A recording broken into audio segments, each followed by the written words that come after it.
เอาสบายดีเด้อเพื่อนๆเด้อมื้อนี้ก็มาเลาะปลาเนาะหมู่บ้านมื้อซื่นก็ฝนตกหลายเนาะมื้อนี้ก็โอ้ฝนตกเด้อบ่ได้มาเลาะปลาได้ทรงนี้นะว่าสิมาเบิ่งต้นมังแง้วเนาะว่าสิมีอยู่บ่ก็หอกกินติดตามผลงานนำกันเด้อ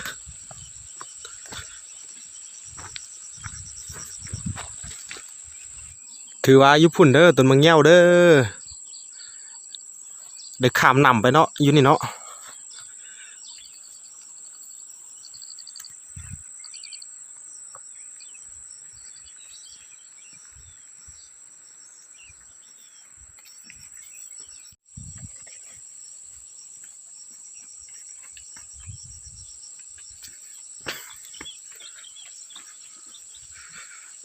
ฝนตกหลายเด้อช่วงนี้เด้อเพื่อนๆเด้อ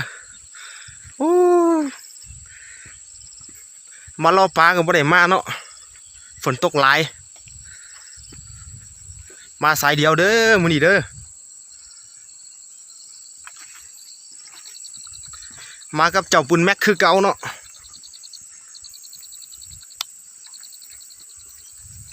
ทดสอบเบิ่งว่าสิมีอยู่บ่ก็หอกกินอันมักเงาะปลาเนาะมังแง้วเนาะ มักดินจีปลาเนาะติดตามนำกันเด้อเพื่อนๆเด้อ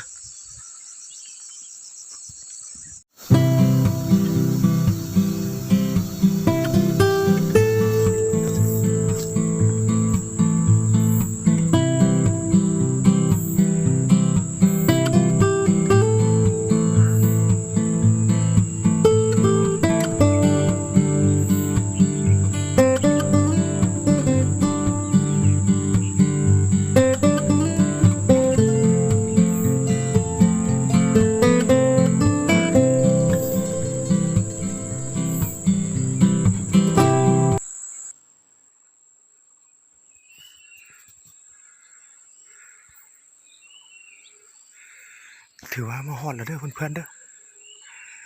มาแล้วพอดีมันเห็นกินแล้วเนาะนี่เด้อมันเงาะปลาเด้อเพื่อนๆนี่เด้อยิงได้ตัวนึงเนาะเพื่อนๆเนาะเดี๋ยวเราไปเก็บแล้วก็เคลียร์พื้นที่ก่อนนี่เด้อเพื่อนๆเด้อพอดีมาแล้วก็พอดีเห็นมันกินเนาะ2 ตัวเด้อตัวนึงนี่หนีไปแล้วเนาะตัวนึงเนาะแต่ว่ายิงได้ตัวนึงอยู่นี่เนาะเดี๋ยวเจ้าหน่อยลงไปเก็บเบิ่งเนาะมาแล้วก็พอดีเห็นกินแล้วเด้อเพื่อนๆเด้อต้นมังแง้วก็อยู่นี่เนาะต้นตำๆนี่เนาะนี่เด้อต้นมังแง้วเด้อต้นตำๆเนาะเพื่อนๆเนาะต้นตำๆเด้อถือว่ากระหอกก็มากินก้อนแล้วเด้อมาแล้วก็พอดีเห็นกินแล้วเด้อนี่เด้อเดี๋ยวเราไปเก็บกระหอกกันเนาะ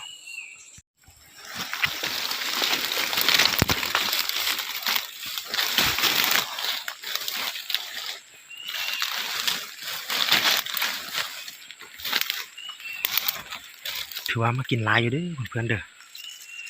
นี่เด้อก็หอกกินกินหลายเด้อเพื่อนๆฝนตกเนาะบ่ได้มายิงเด้อช่วงนี้เด้อนี่เด้อเพื่อน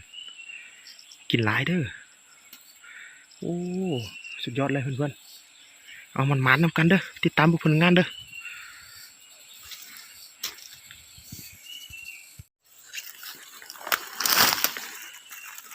โอ้กินหลายเด้อเพื่อนๆเด้อนี่เด้อมังเงาะปลาเนาะหรือว่าดินจีปลาเนาะ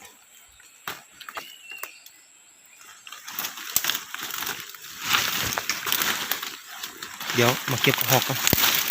เก็บกระหอกแล้วก็สิแค่พื้นที่เนาะโอ้กินหลายเด้อเพื่อนๆเด้อ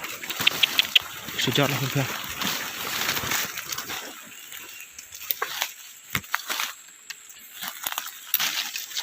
นี่เด้อเพื่อนๆโอ้กินหลายเติบเด้อ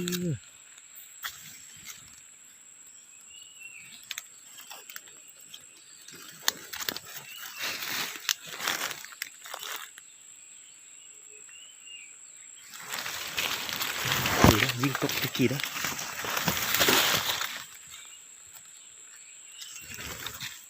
มาแล้วก็พอดีเห็นกินเด้อเพื่อนๆห้องมนเนาะก็ห้องมนเด้อ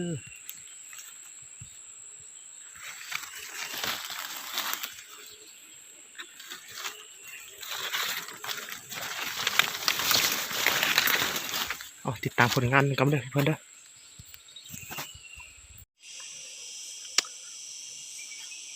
ตอนนี้เช็คพื้นที่กันเด้อเช็คพื้นที่แล้วก็ลองเฝ้าเบิ่งเนาะตะกี้เข้ามา2 ตัวเด้อ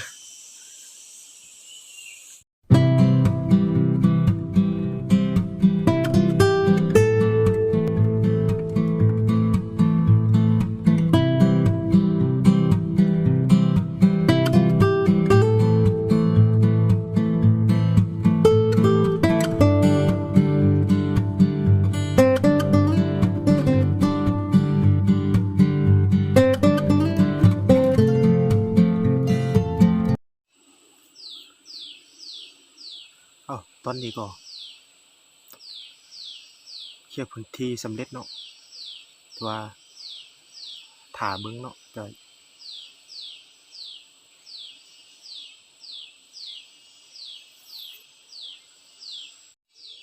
นี่เด้อเพื่อนๆต้นมะแง้วเด้อ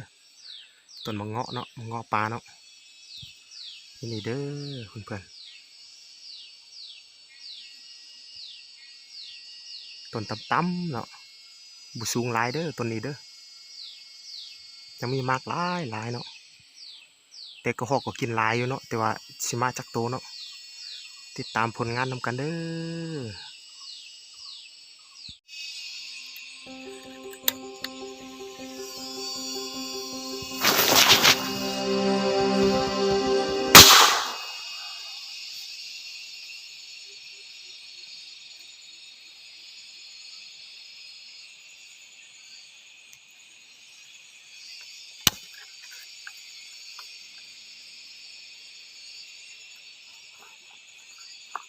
อยู่หันเด้ออยู่หันตกยันเด้อ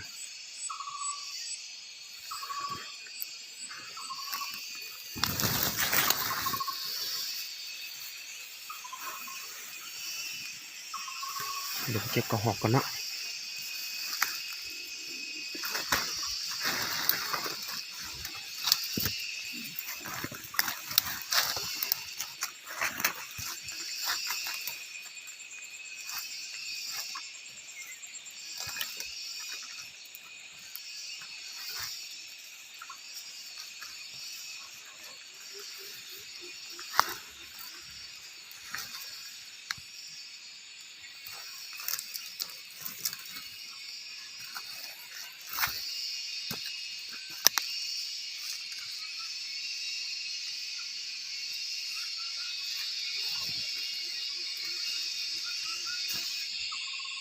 ได้2 ตัวแล้วเด้อ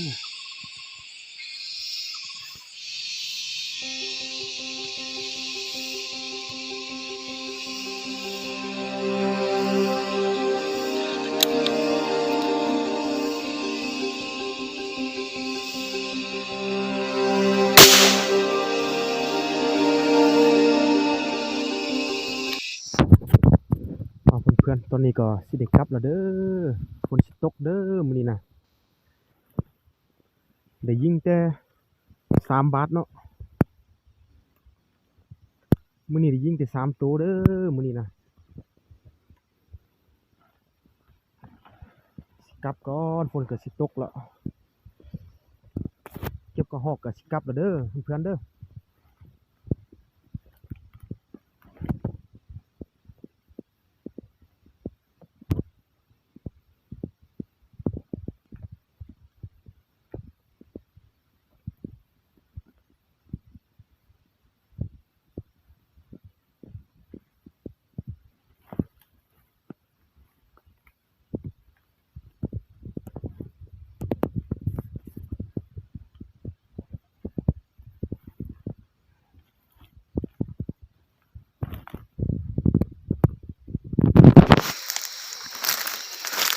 นี่เด้อได้กระหอกดำเด้อเพื่อนๆเนาะ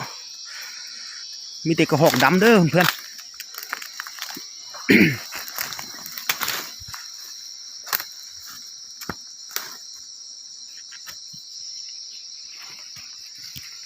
นี่เด้อ